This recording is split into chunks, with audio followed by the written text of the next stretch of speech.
Hi Gemini, welcome to your season and welcome to your reading for June 2020. It has been quite a ride so far. A few days ago, Venus went retrograde in our sign, and as you may have figured out, this hasn't quite been our year, but that's okay. We've been on a bit of a roller coaster when it comes to our hopes and dreams, and June is no different. There's a lot that we want, and we have a tendency to take anything that has even a glimmer to it and assume that it's gold.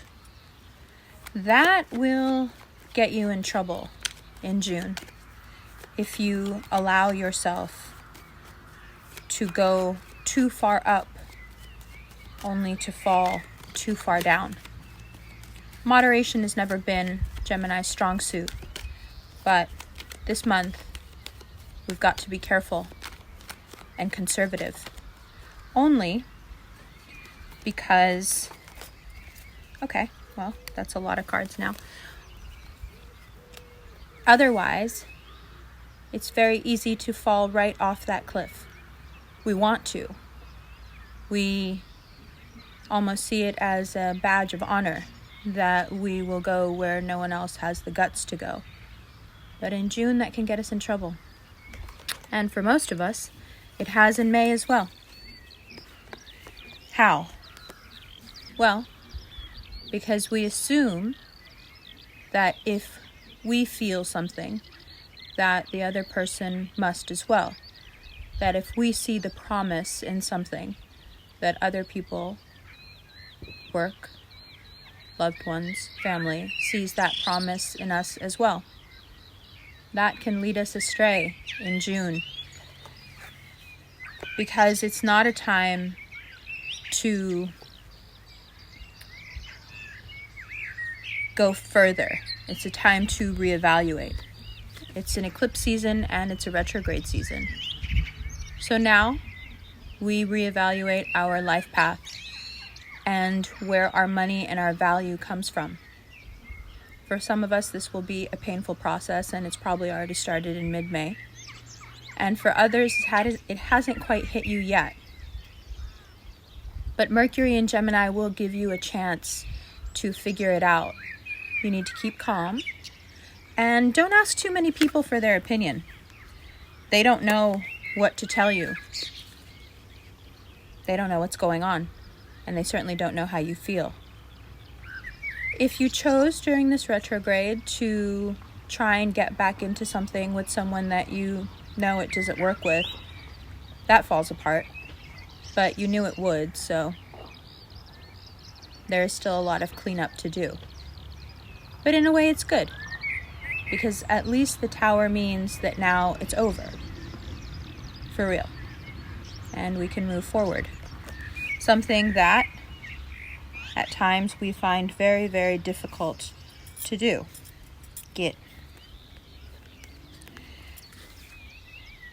There are some truths here, Gemini, about others and about yourself that have to be faced. Where are you not doing enough for your health? Where are you falling back on bad habits, be it with toxic people or toxic food or toxic thoughts? That quickly comes to the forefront at the end of May and all through June. And it's worth taking a look at again, because if you're having any sort of a health issue, it's tied to what you're eating. Don't let the confusion and the lies of the people around you get to you. It's what the retrograde is bringing out of them. It's not their fault anymore that it is your fault. It's just what it is. If we accept it and move past it and not get stuck in it and not become afraid, it becomes very useful. But if we let it, it just pulls us back into toxicity. And then we waste another month. We don't want to do that. So, now it's time Now, if this doesn't feel like much of a birthday reading, I don't blame you, but it is where we are, and managing our expectations is what's important right now, because that's what it comes down to. Anything that you are assuming will go really well may disappoint you, and anything that you're assuming will go terribly wrong is probably not as bad as you think. So it's about controlling the intensity of our expectations. If we're able to do that, which is somewhat against our nature, we'll be fine. But that's the whole point of the retrogrades and the eclipses. It's to teach us how to be responsible enough to sit on this North Node throne. We have to, dirty word, be a little more practical than we want to be. And it starts here. If you can't bring some sort of practicality to your love relationships, to your health, to the way that you deal with others on a day-to-day basis, we're going to run amok.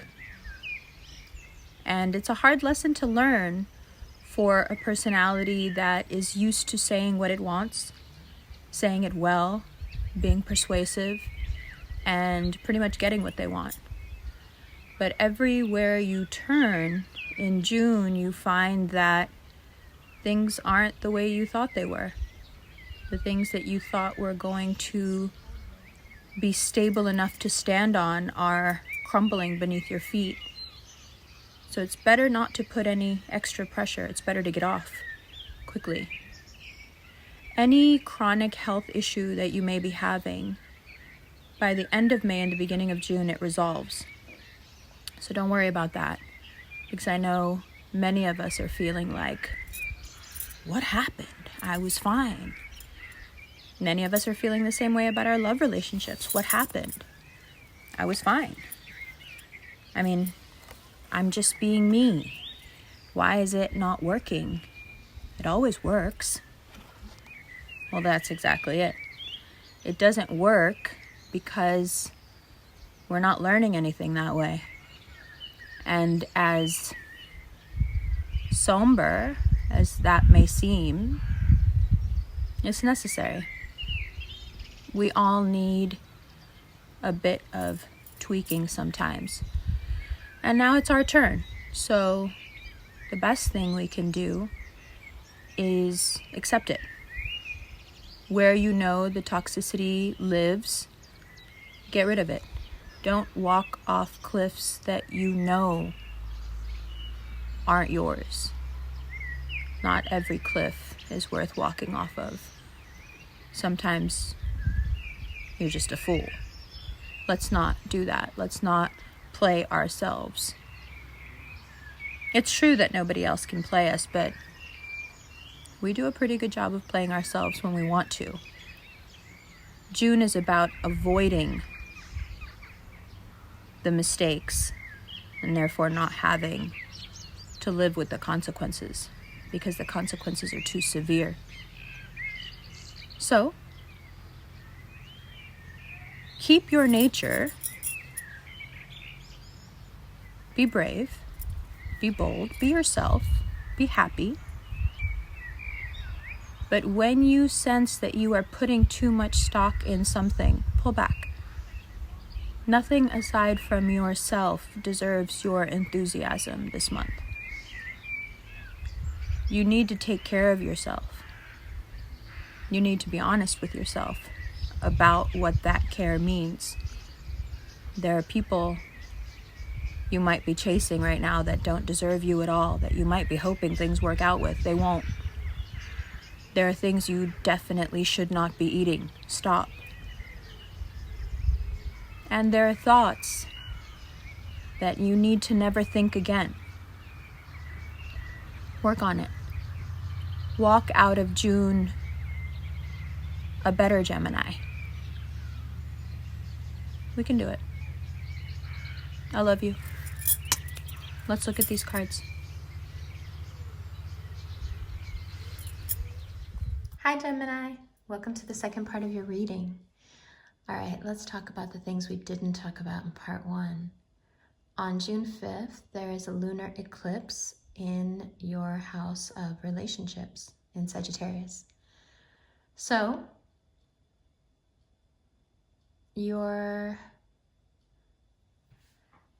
couple of things. The planet that rules your house of relationships, Jupiter, is retrograde. There is an eclipse in that house. Saturn is also retrograde. Venus is retrograde in your sign. And later in the month, Mercury, the ruler of your sign, goes retrograde as well. So it is a time to reevaluate just about everything. And you also have a solar eclipse on the 21st of June in Cancer in your second house. Oh boy, that's your money. So we're entering a time where Gemini really is being asked to grow up quickly. But that's okay, we're good at doing things under pressure. When you leave June, you'll know what you want. You'll know who you are because you'll know what you want most. You'll know which risks are worth it. The lunar eclipse in Sagittarius will show you exactly who was not worth it, is not worth it, where you need to stop striving if you are still. It'll make you take a look at your financials, especially around that solar eclipse in Cancer. And when all of that comes together, by the end of June, this cup and this tower are more linked than you can imagine, because all of a sudden you have this really abrupt realization that love, or what you have put under the umbrella of love for a long time, has been very destructive for you. And it's been destructive because it's been a slippery slope to some of your worst qualities. What are those? Self-destruction, the willingness to fall into a state of confusion, even though we're too smart really to do that. But we allow it. We allow people to play games with us. And how we lie to ourselves. It seems that we walk out of June realizing that the relationships we've had up until now, although many have been flawed, our role in that, our flaws, what we contributed to the disintegration of those connections, is what we see. So, although it is liberating and ultimately it raises your self-esteem, it gives you a much broader picture, much more fully drawn out person. There's depth, to this mutable air. It's still really difficult because it's not stuff that we necessarily think we need to spend a lot of time on. But here's the thing. Everything is going to go retrograde, almost everything. And it's because, for us at least, it wants to teach us that, okay, sure, you may not care about these things. These may not be the most interesting things to focus on. But they're having a huge impact on your life. The negligence, the unwillingness to look at those things, whatever they may be for you in particular. The lunar eclipse will show you they just don't work. And you're at a point in your life where you really want things to work. Remember, if you go back and look at the Cancer videos when the North Node was coming into Cancer, It was time for Cancer to grow up. It was time for Cancer to take the throne and give up all of the things that would keep them from being a good ruler. And now it's our turn, and we know that nobody is our enemy. We are our enemy. And so this is a huge introspective period for us. This month in particular determines the flavor of the rest of the year, because this is when you realize what you truly have to let go of to rule. And once you learn how to rule yourself, I mean, just look at the Cancers around you. They've changed drastically in the past year and a half. They've realized something very important about themselves. And no, it wasn't easy, but it was very much worth it. And that's where we are now. And I think it's very interesting that both the eclipses are mentioned. We're here. If you're dealing with an Aquarius or a Sagittarius or a Cancer, we'll look at that. And then this. For me, this could have been the whole reading right there. You're going to finally get a look at how much of that tower is your doing. And not in a blame or shame way. Just look. Look at what you've done. Look at what you have a tendency to do. Look at what you have a tendency to allow. And just stop doing it. I actually can't wait to look at the extended, because once we realize these things and our romantic life, our emotional life, our interpersonal relationships calm down, we're kind of unstoppable. It's really the only Achilles heel we've got. Oh, that's redundant. It is our Achilles heel. And so how lucky are we that we get a chance to see it, find it, put some armor over it, heal it perhaps. The only thing is you can't have much of an ego through this process. If you get stuck in the pettiness of, I don't want to know that about myself, it's not my fault, I didn't do anything, it was all the other person, it was all these other people, you won't learn anything. And if you don't learn anything through the retrograde season, through the eclipse season, it will hurt later. So, along with that, you also have Mars and Pisces, which is going to create a T-square. We'll talk about that more in the extended. There's a lot of mutable energy coming together, and it wants you to change. It wants you to be, once again, that dynamic Gemini that isn't weighed down by the past and doesn't feel all this resentment. Part of what's so beautiful about taking responsibility is that you lose at least half of the resentment towards anything that happened. So let's use it as that. Let's use this very tumultuous time to heal, to take responsibility, to rest, to accept, to not fight against which way the wind is blowing. Okay, the wind is blowing that way. Cool, I'm with it. Adjust your sails accordingly and keep going. And what you will find very quickly as we leave June is that there is a weight in your center that makes you unshakable. And it will terrify people, because what people rely on when it comes to manipulating Gemini is that we're light and airy. Once we get grounded, we're a formidable force. All right, Gemini, I love you. I'll see you in the extended right now. The links to private readings are below. You can have a recorded private reading that's sent to you, or 15-minute one-on-one video chats. Those sell out pretty quickly. I think there's 4 available right now. The links to the rings are below as well. This is the High Priestess. That's for sale now. It's an African amethyst.